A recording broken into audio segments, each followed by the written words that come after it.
പൊതുവെ നമ്മുടെ ഗ്രഹസ്ഥിതിയിൽ ഉള്ളതല്ലാതെ ശനിയുടെ സഞ്ചാരവുമായി ബന്ധപ്പെട്ട് ശനിയുടെ ചാരാലുള്ള 3 പ്രധാനപ്പെട്ട ദോഷങ്ങളാണ് പൊതുവെ ജ്യോതിഷത്തിൽ വേദിക് അസ്ട്രോളജിയിൽ പറയുന്നത്. ഒന്ന് ജന്മശനി. ജന്മശനി എന്ന് പറഞ്ഞാൽ നമ്മുടെ ജന്മരാശിയിൽ ശനി വന്നു കഴിഞ്ഞാൽ, ശനി സാധാരണഗതിയിൽ 2.5 വർഷം ഒരു രാശിയിൽ ഉണ്ടാകുമെന്നാണ് അതിൻ്റെ കണക്ക്.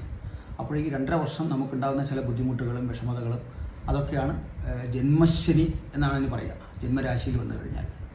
അതുപോലെ 7.5 ശനി. 7.5 ശനി എന്ന് പറഞ്ഞു കഴിഞ്ഞാൽ 2ാമത്തെ രാശിയിലോ അല്ലെങ്കിൽ 12ാമത്തെ രാശിയിലോ ശനി വരികയാണെങ്കിൽ, നമ്മുടെ ജന്മരാശിയിൽ നിന്നും 2nd ഹൗസ് അല്ലെങ്കിൽ 12th ഹൗസ് അവിടെ ശനി വരികയാണെങ്കിൽ ഉള്ള വിഷമതകളാണ്, അതാണ് 7.5 ശനി എന്ന് കൊണ്ട് ഉദ്ദേശിക്കുന്നത്, സാഡേ സാത്തി.